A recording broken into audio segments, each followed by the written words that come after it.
Welcome to the September edition of The Coffee House, where in the next hour, the living wage in Montgomery County. It's down, but is it out? Council members Ike Leggett and Phil Andrews and Tom Hucker of Progressive Montgomery look back and ahead. Also, the New York Times' Natalie Anger stops by to discuss her latest book, Woman, An Intimate Geography. We go inside the new Sligo Creek Elementary School, and Marita Irby considers the role a new community center might play in Tacoma Park. We've got flamenco song and dance with Gerard Moreno and friends, a poem by Lori Tsang, and the top 10 book sales and video rentals.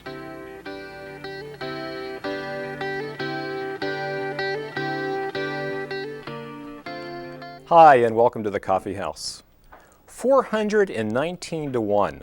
Last year, top corporate executives earned $419 to every $1 earned by American factory workers, according to a recent study. And factory workers are relatively well off, at least when compared to the working poor, the 25 million Americans who pick our crops, push our wheelchairs, wait on and clean up after us. Politicians take note. It's not simply jobs that these people need. They've often got 2 or 3 of them. Ross Adams reports. Herman and Anna Perez and their 4-year-old son live in a small 1-bedroom apartment in Silver Spring. The Perezes want to share in the American dream. He came to the U.S. in 1978, she in 94. Anna works 70 hours a week as a house cleaner.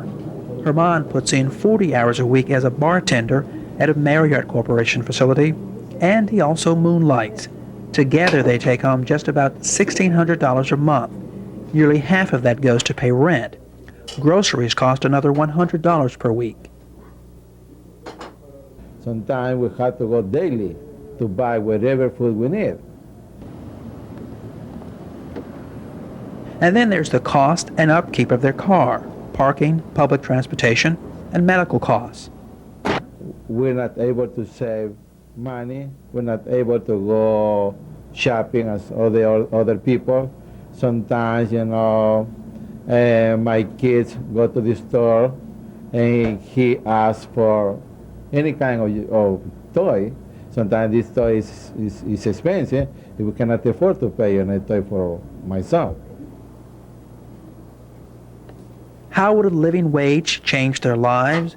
Anna says she would work less and have more time to spend with her family. Occasionally, she'd like to eat out at a restaurant and have a separate room for her son. But for now at least, a living wage, like the American dream, is but a dream for the Perezes. For the Coffee House, I'm Ross Adams. Thanks, Ross. What is a living wage? It's a minimum wage set by a county or city. About 30 jurisdictions have passed them around the country, including Baltimore. And how much is a living wage? Well, that depends on where you live. A bill setting a living wage at $10.44 an hour, more than twice the federal minimum wage, was narrowly defeated recently in Montgomery County. As originally proposed by Councilman Phil Andrews, employers with more than $50,000 in contracts or more than $100,000 incentives from the county would have had to pay employees at least $10.44 an hour or $9 an hour with health benefits. Many employers, especially restaurants, strenuously objected, and developers threatened to put the massive Silver Spring redevelopment project on hold. Some nonprofit organizations with county contracts also protested that they could not afford to pay the living wage, and County Executive Doug Duncan further undercut support for the measure by proposing instead a small tax credit for the working poor. Council President Ike Leggett floated an 11th hour compromise in hopes of enshrining at least the principle that employers should pay a living wage, but to no avail. So that's where we stand today. The group that spearheaded the drive for a living wage, Progressive Montgomery, says the battle isn't over. Its campaign director, Tom Hucker, is also with us. Welcome all of you to the Coffee House. Thank you. Thank you. Now let's start with you, Phil. It looked like at one point you had a lock on living wage vote. There was support all around, massive petitions signed in favor of it, and then it began to unravel. What went wrong? Well, there were a number of factors, I think, that weighed in. One is, though, to put it in context, that it's always difficult to pass a measure that deals with wages. If you look back at history, if you look at the minimum wage when it was first passed in 1938. If you look at all the efforts over the years to raise the minimum wage, each time that's proposed, you have people perhaps decreasing as it goes on, saying this is a bad thing, the sky's going to fall, and it doesn't. But it doesn't keep people from saying it. And in this case, this was an idea that was new to Montgomery County. We had opposition from the business community, which wasn't surprising. It was disappointing that there was opposition from some nonprofits that felt that this would be difficult for them to adjust to. I think that nonprofits would have benefited from it because the nonprofits that received county contracts would have been able to pay their employees a living wage, those who were paid for by those contracts. What would have happened is that the cost would have been factored into the contracts, and the county then would not have let those services go down the drain. But there was a spirited campaign against it. There was a lot of concern, though, in the nonprofit community, for sure, including the community ministries, which is very active in support of the working poor. That's right, and it's ironic that community ministries was one of the strongest supporters of the living wage. In fact, they came to the council back in January when we met with them and lobbied us for it. There was a change in the position of the leadership of community ministries that, frankly, I don't think. They do have county contracts. They have county contracts, and they've done a lot of good things. But there was a change in the position of the organization that coincided with the change of the leadership of the organization this spring, and I think that was a factor in what they decided to do. Like, you tried to save it in the 11th hour by changing some of the provisions, dropping the portions that dealt with holding an employer accountable for a living wage for incentives that they receive from the county, and making it the case that they had to have a contract of $100,000, right, any individual contract of $100,000 to be affected by the living wage. That's true. I thought we should give some of the wavering council members an option. But I think I have to go back to the original proposal, because one of the things that we've failed many years throughout Montgomery County is to recognize that we have a problem. In order to solve a problem, we must first come to grips that we have a problem. And I think, if nothing else in this debate thus far, and I'm certainly of the mind that this debate is not over, the proposal that has been placed on the table by Phil and others clearly indicated to this community that we have a problem, and that we are prepared in some fashion to work toward ending that problem. And although the proposal did not pass, I am convinced that if we continue to work aggressively at this, that we can make some headway. I think the better approach would have been to look at the proposals presented by Phil and or myself on the table, as opposed to some of the direction that we're currently going in. But at least one step is significant here. That is, that we recognize this problem. All sides will recognize that, and that we're now working aggressively to try to resolve it. Right, and the problem is there's an increasing amount of poverty in Montgomery County. Yeah. We've got almost a quarter of our school children that are eligible for free lunches in the schools because their parents make less than the federal eligibility level for food stamps. So we have a large number of students in the schools, and it's increasing. It's not decreasing in these good economic times. And so what we're doing now is not sufficient. But how did we come to the $10.44 an hour as the living wage, Tom? What is that based on? Well, it's based on a very basic idea that people who are working full-time on county tax dollars, either working for a county contractor or working for a business that's getting a significant subsidy from the county, should be able to feed their families. And if you're working for less than $10.44 an hour, you qualify for food stamps, which obviously means you don't make enough to feed your families. So we wanted to put... Is that a family of four, or is that... Family of four, right. And I think you also have to consider the cost of living in Montgomery County, that this is not the cheapest place in which to live. And there's a strong need for workers at all levels here in the county. And so that problem of the need for workers and the ability to work and to provide some of the basic necessities is a growing problem in the community, and we need to address that. Right. Some of the opponents made a lot that the proposed living wage was twice the minimum wage, but that assumes that the minimum wage is a meaningful wage, which it isn't. The minimum wage is $5.15 an hour. That's $41 a day before taxes. You can't live anywhere in the country hardly on that. Certainly, you can't live in Montgomery County on that. We are paying our school superintendent 25% more here than he was making in North Carolina, basically to keep his standard of living level. What might be a tolerable wage somewhere else is still not necessarily going to be enough here. And we need to look at the cost of living here. There is concern, and I hear this from people who are otherwise sympathetic to the living wage idea, that it would be unilateral disarmament for Montgomery County to do this when surrounded by Prince George's County or Fairfax County or other counties that don't do it, that are only subject to a $5.15 an hour wage, and that it will engender a migration of business activity out of the county and jobs. How do you respond to that? Well, let me start with that, Sure. and then turn to Tom and Ike. No one is forcing companies or organizations to take county funds. This would only have applied to organizations that choose to accept county contracts or county economic incentives. So if you don't want county tax dollars, you would have been unaffected by this legislation.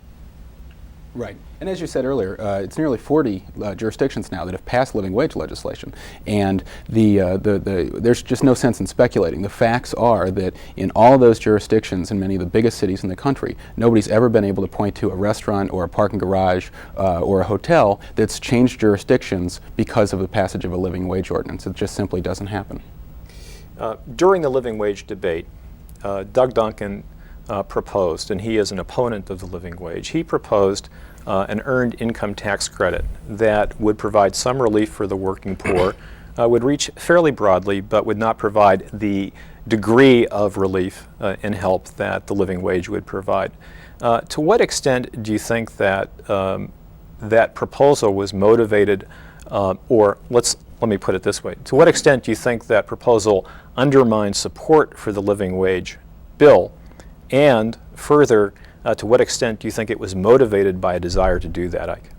Well, first of all, I've never heard Doug Duncan say outright that he opposed living wage.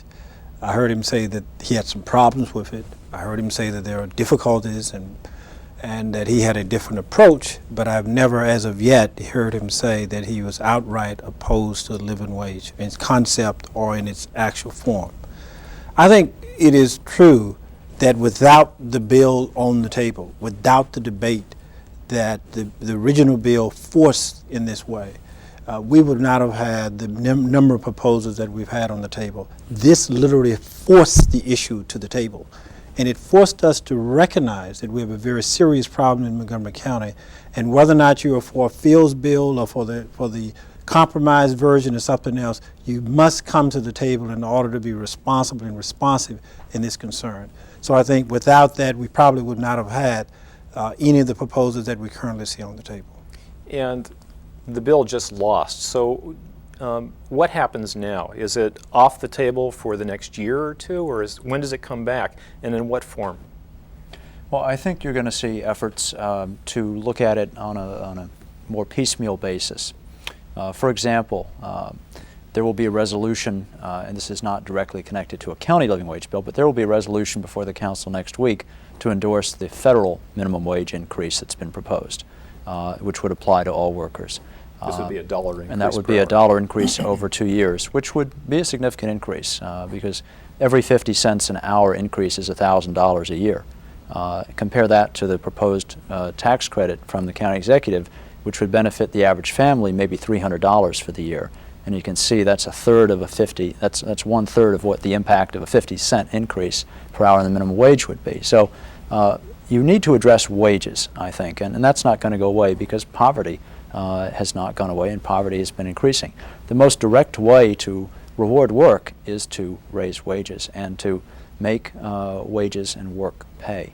And I think that we have to decide what kind of county we want to be, and if we want to reward work, that's the best way to do it.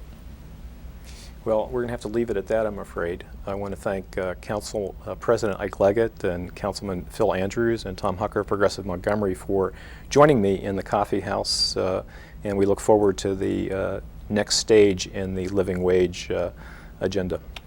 Thank you. Still to come, flamenco song and dance with Gerard Moreno, The New York Times' Natalie Anger on female sexuality. What kind of community center for Tacoma Park and Sligo Creek Elementary School opens on the site of the old Blair High? But first... It's an ordinary morning.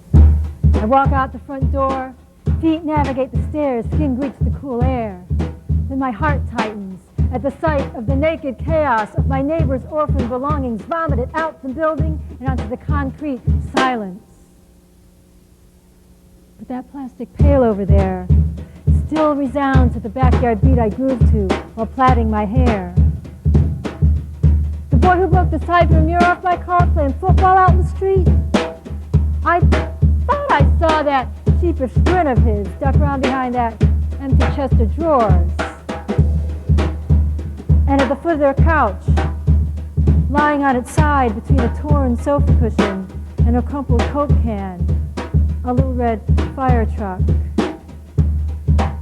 I can still see him sitting there, the tiny child from whose stubborn fingers I once pried a piece of broken glass, refracting sunlight onto his face like a chimera of deconstructed dreams, its edges sharp and jagged as an eviction notice.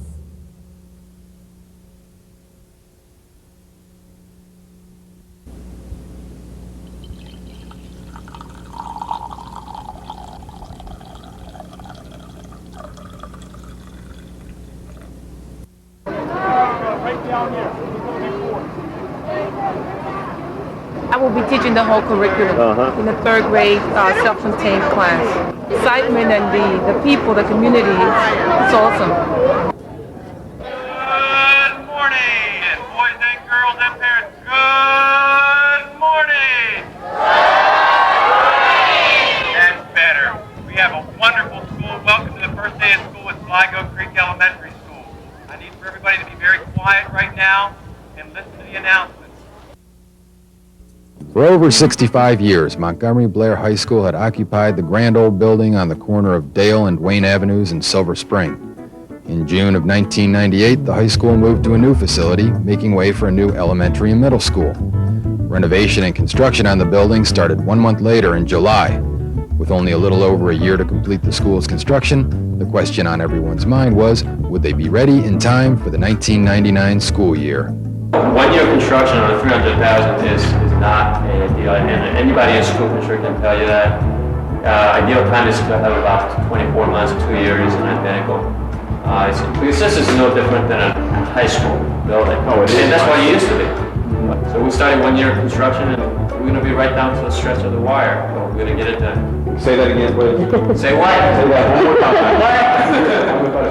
We're going to open the school right on the line.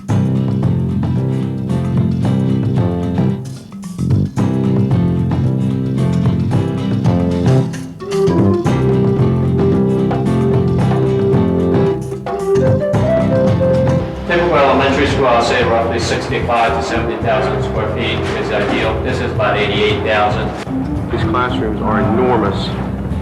Keep in mind that these were old high school rooms, and back when the school was built, there wasn't a lot of restriction in terms of size as there is now in terms of square footage. So we benefit tremendously by going into an existing structure that was designed for high school. This is our hallway, though. Right, this is your hallway. See, this one is the vocal music, general music room. This is the office. Your office is right behind the wall. Where's the kiln going to go back in here? Yeah, the kiln will be back in there. All new windows? All new windows. Great. And what's nice about this is that we have a separate cafeteria, a separate gym. So I have all these additional meeting spaces. Usually you have schools where you share. You need to look at the whole history. At one point, this was the main gym. Right, until they built that field house at the bottom. Right. This is an outside, self-contained courtyard for our kindergarten area. And this is going to be a beautiful area right in here also. Like this is the infamous grand staircase. Yes. Here it is, guys. Here's the main entrance to the school right here. Visualize this. This building was such a platform like a Parthenon. There was not much site access available, so we had to use existing main entrance for the high school became a middle school, right? And the elementary school only site accessible areas where it was, so we have to give some identity, and we put this addition on for the elementary school entrance. And then from there was strategically dividing it where it's going to fall in. I think, simple enough, there's a 3 corridors that connects the Wayne Avenue side versus Schuyler Road side, so we just cut right down the middle and say this is elementary and this is middle, and we've worked out the square footages afterwards. There's so many exciting things about the school.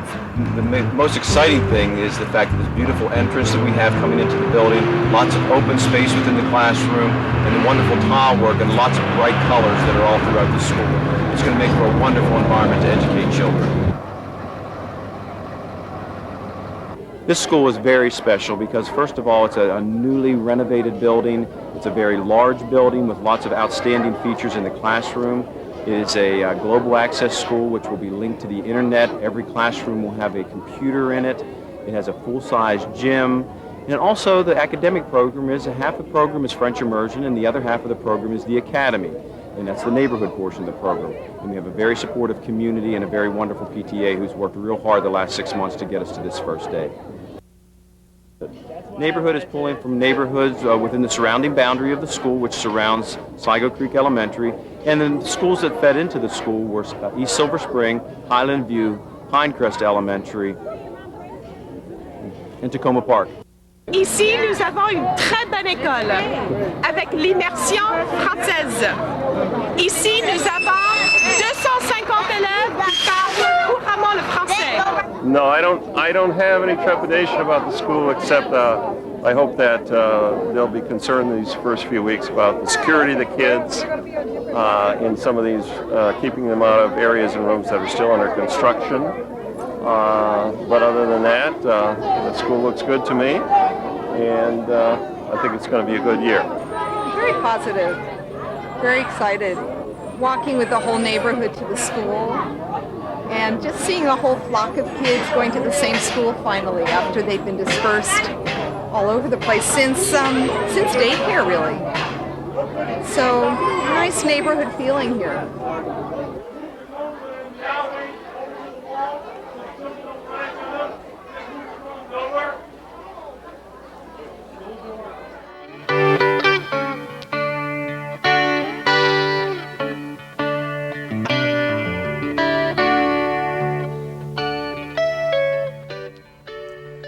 Hi and welcome to Body and Soul. Ever since I can remember, folks in Tacoma Park have been talking about building a community center. Every town should have one, that's the theory. But suddenly the discussion is no longer theoretical. Thanks to a grant engineered by State Delegate Peter Francho, there is money at hand. Now the question is how to spend it. What exactly should be built and what happens then? Does it become just another hangout, or is there a way to create something that can actually bring the diverse peoples of Tacoma Park together? With me in the studio is Marita Irby, who is a national expert on community issues. She also lives in Tacoma Park and is involved in the current debate. Hi, welcome to the Coffee House. Thank you very much. Glad to be here. Well, let's talk utopia to start off. There is, as I go around Tacoma Park, of course there's a lot of discussion, but the utopians in Tacoma Park say, let's build something, in fact, where people can rub elbows. People from all walks of life can suddenly rub elbows. You know, and Tacoma Park is a weird place with a lot of people from all walks of life. Mm-hmm. Can that happen? Tacoma Park, I think, is a good place to talk about utopia because I think a lot of people have come there sort of looking for that. And you say I'm an expert in community issues. This is really sort of youth and community issues and how those connect and how young people connect to other people in their communities and young people from different backgrounds to connect. And in the youth organizations and community organizations that I've had a chance to see across the country, it really does depend on how much people are involved in the process of planning on what goes on inside a community center. So I think it is something that's possible. It's a vision, I think, that's possible to create. Right, so you said, I mean, now the debate revolves mostly about the outside of the building, this two-story big building, or where it might go and what it might look like. But so the point is, all of that may be a lot less important than what happens with the programs inside. Yeah, I think it's important to get people involved in the debate from the outset so they have a chance to really feel like it's something that they're creating and that all people, as you say, Tacoma Park's a very diverse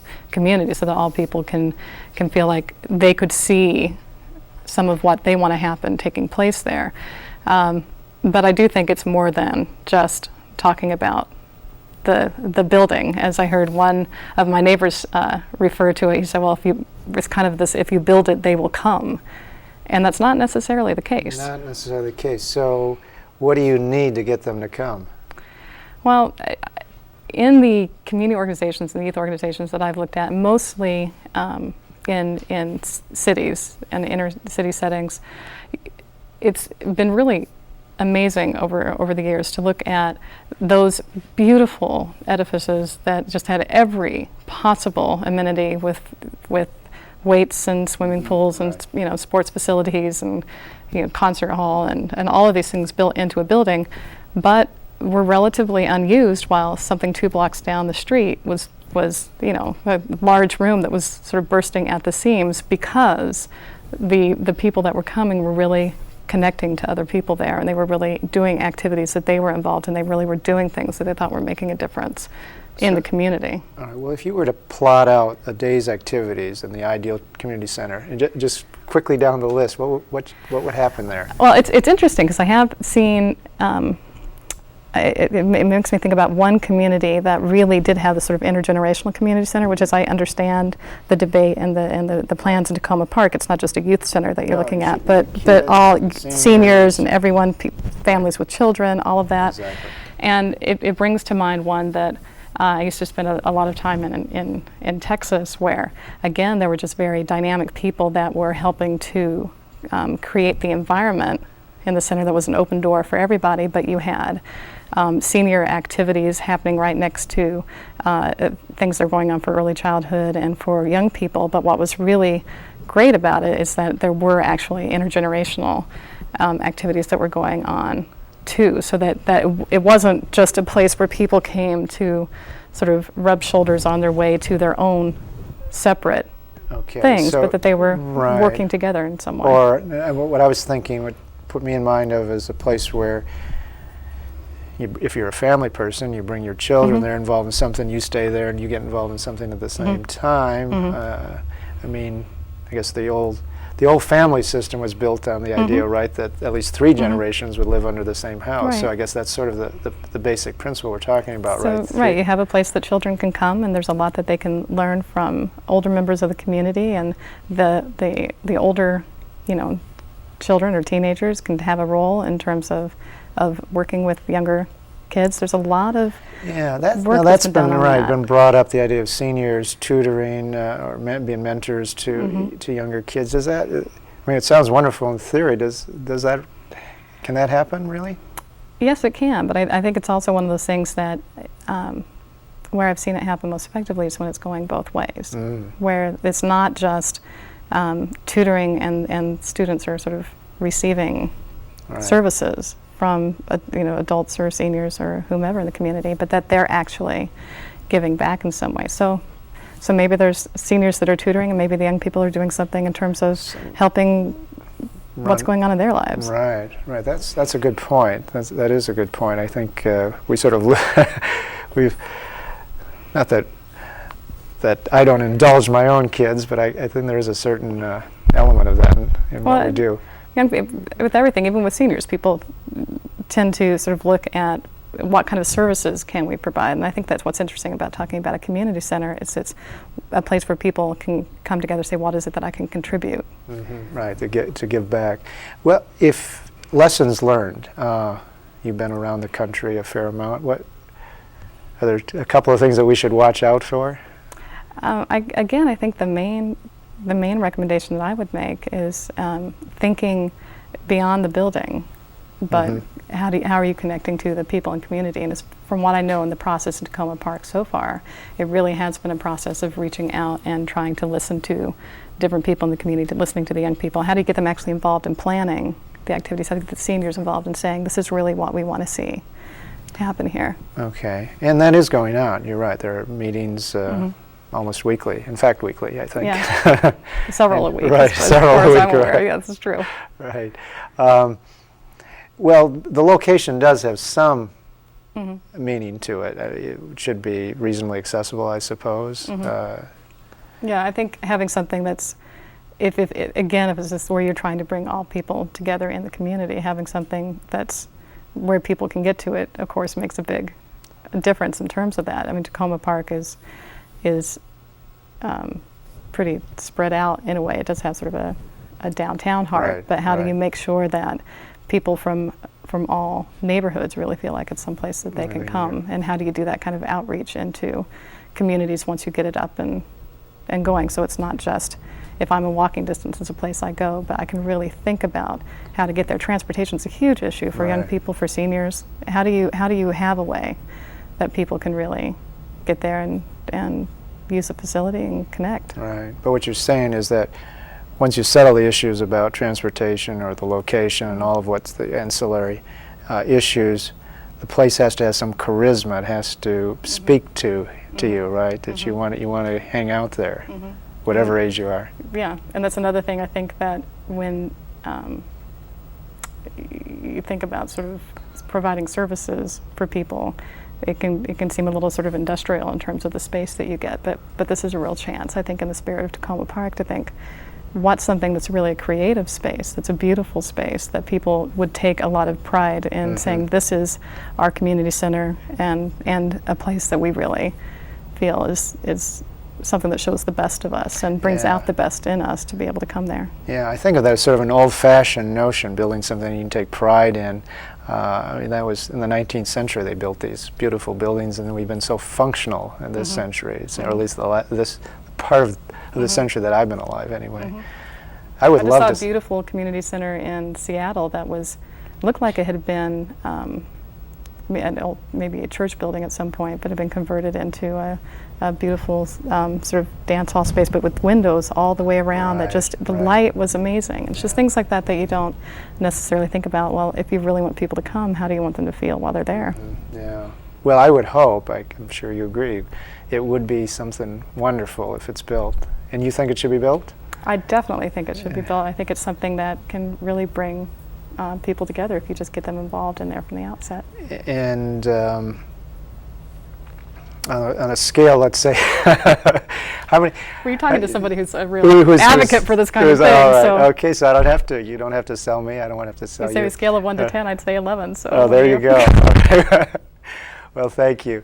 I guess the proof will be up to the people who live here, which is we will get the community center that we deserve. I'm Howard Cohen. This has been Body and Soul.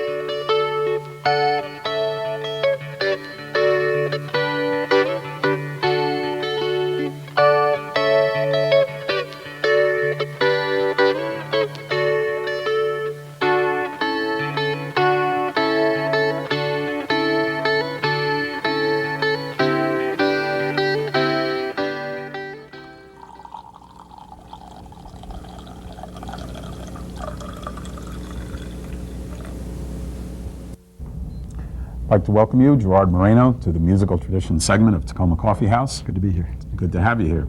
I guess this sort of makes you the resident flamenco guitarist and singer and scholar at the University of Maryland these days? Scholar.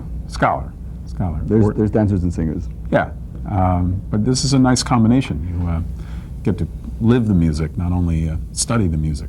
Yes, yeah. In fact, I would never have done it only one way. If I was going to do one way, I would have just done the performance. Ah, interesting. Definitely.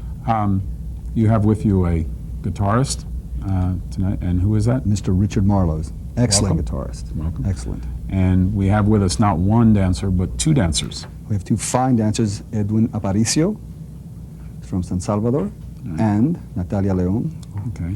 And Natalia has a studio of her own where one could learn this. Yes, she has a studio in Laurel, Maryland. She's been running it for several years now. Okay. Very nice studio. And how did you meet up with these three, let's say? Sort of happenstance. I happened to walk into the Costa del Sol restaurant, where I now perform. In fact, we all perform there on Thursday nights. On Thursday nights? Yes. You're the house band, so exactly, to speak. Yeah, flamenco. And I recognize Edwin because when I was in Spain a few years back, we were in Madrid at the same time. Huh. And he just happened to be staying at the same hostel I was at.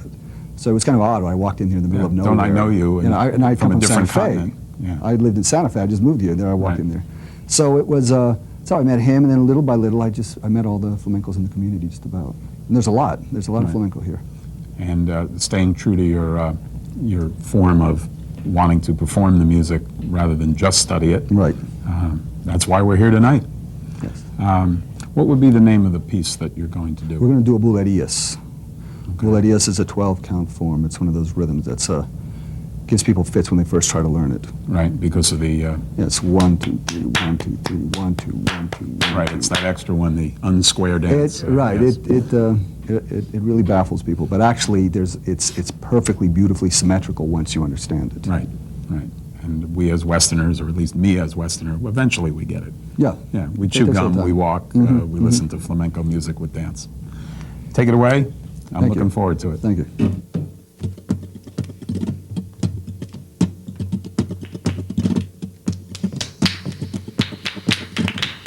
Ricardo.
Welcome to Writer's Block.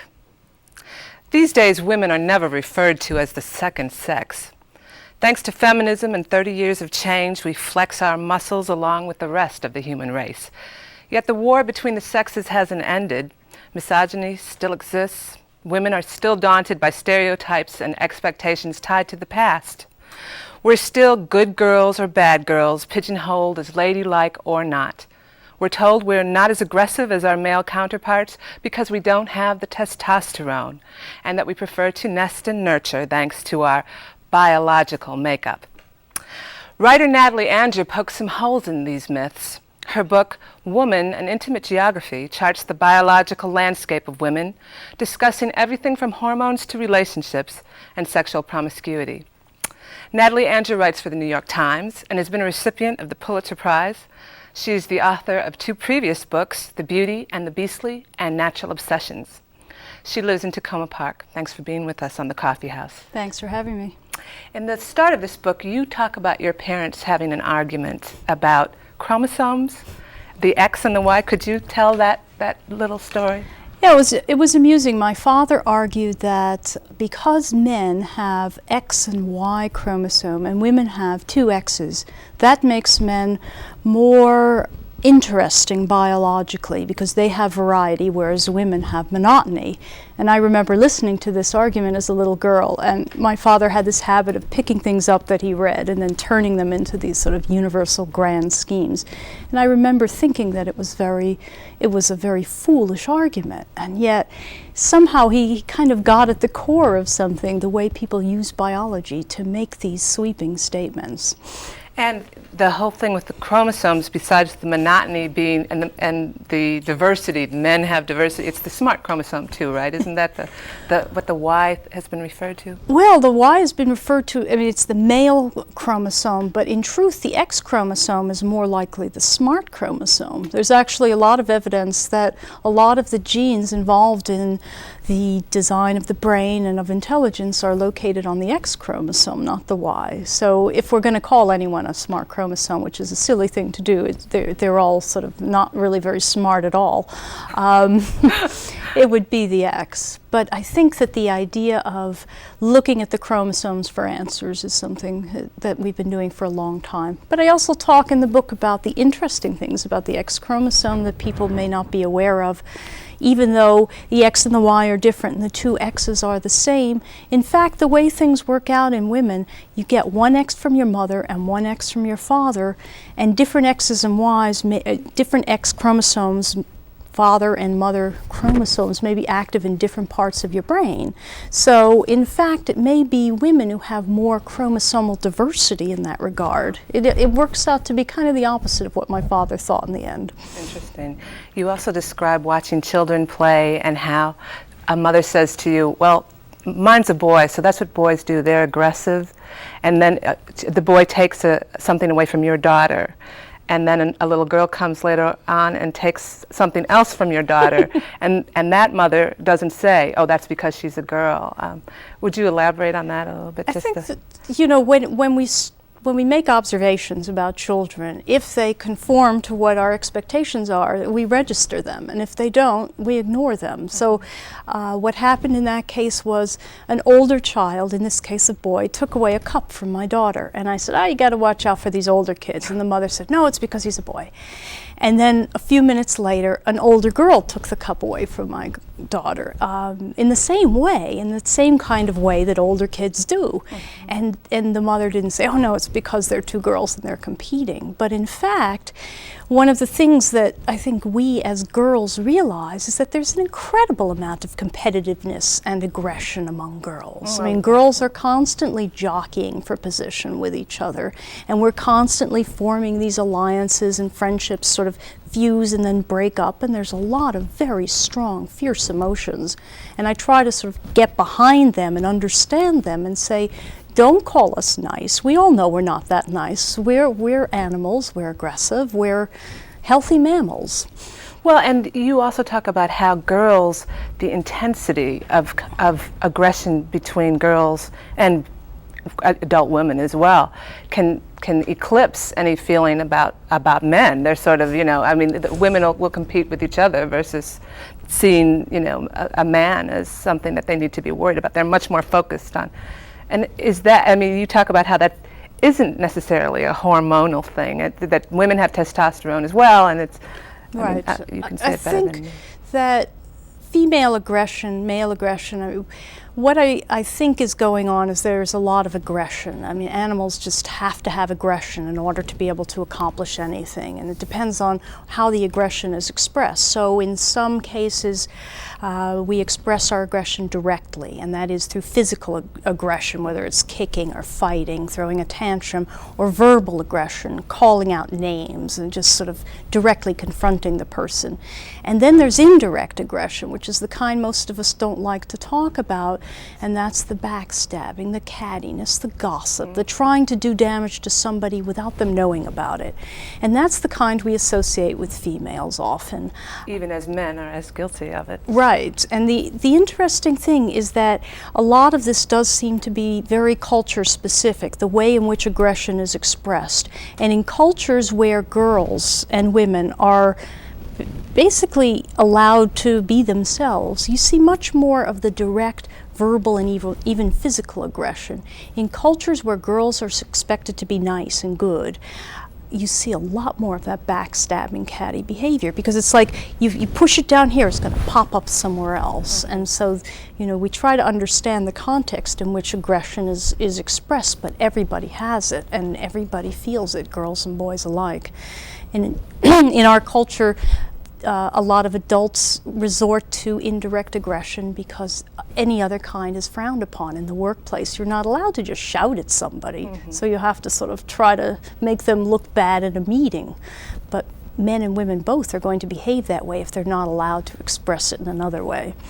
There's also all these sort of assumptions put on us in terms of relationships and marriage, and you have a section in the book about the expectations of men and women and what attracts men and women to each other to get married, and how there's still this sort of assumption that men are highly sexed and they're much more promiscuous and women are much more monogamous. And then you talk about chimpanzees and where is it?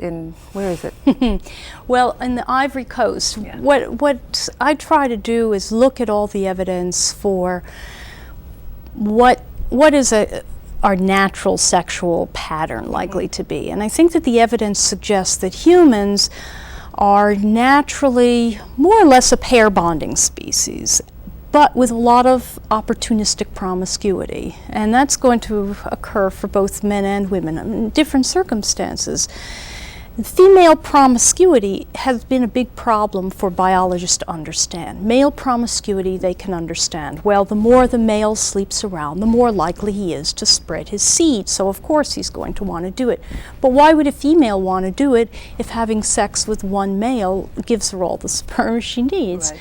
And so that's been a problem for biologists to understand. And yet the evidence abounds that females of many species engage in philandering, even when they're supposedly coupled up like birds, when there's a male and a female raising a nest of eggs, and it turns out a third of those eggs are fathered by someone other than that male. So that female's going off and sneaking around. Why is she doing that? So there are different explanations.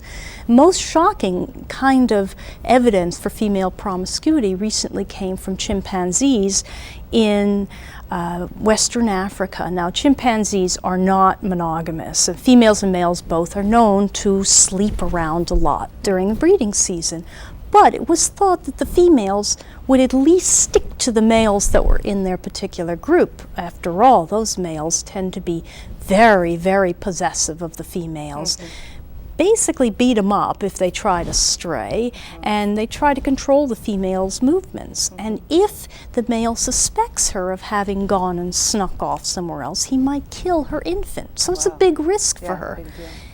Nevertheless, in a recent study, of a DNA paternity study of the chimpanzees in different groups, they found that just about half of the infant chimps had been fathered by a male that was not a resident male. They don't know who the fathers were, but those females were going and sneaking off and at great risk to themselves and their offspring for reasons that we don't understand, but what it does tell us is don't make assumptions about female behavior. Right, which I like very much. You also talk about menopause, making a shift here.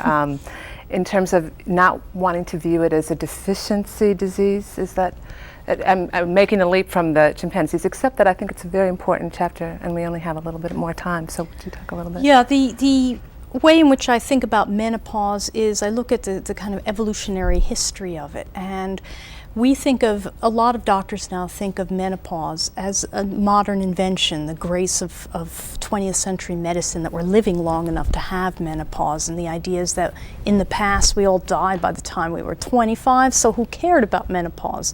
But the truth is that there is some evidence from traditional cultures who live essentially the way people did in the Stone Age, without any kind of agriculture, let alone modern medicine, who are still hunting and gathering. Senior postmenopausal females in those groups, in tribes in Africa, play such a prominent role in the gathering of the food and in the feeding of the young and provisioning of children that you can't even imagine the society surviving without them. So it's been suggested that the reason why, in fact, we can live so long after menopause is that senior females are necessary for the good of their dependent kin. And this is a whole new way of looking at postmenopausal years, rather than looking at it as something that's just an accident of the 20th century. Maybe it has an evolutionary past. Well, and the older women are much more able to forage, you talk about, than the mothers with their newborns. That's right. They do more work than any other group, including the younger people. They gather more calories. And so when a young woman is nursing a baby and she still has other dependent children, it's the senior females who go out, gather the food, pitch in, and keep those kids alive. And we're talking about people who are really living on subsistence level, I mean, really on the edge. So they need every calorie that grandmother brings in. So the evidence suggests that maybe the role of the postmenopausal female is bigger than we imagine. Which is great news. Right. I was really glad to hear that. So I'm so glad you're able to come and talk to us. There's so many other subjects I want to touch base with you, and we just have a moment.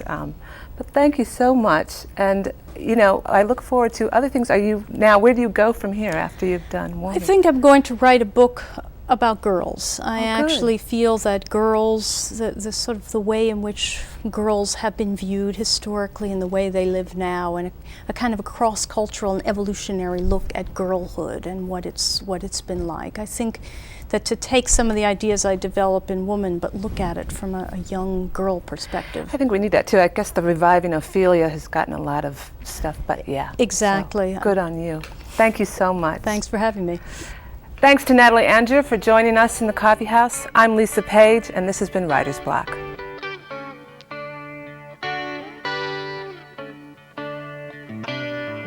That's it for the September edition. See you next month in the coffee house.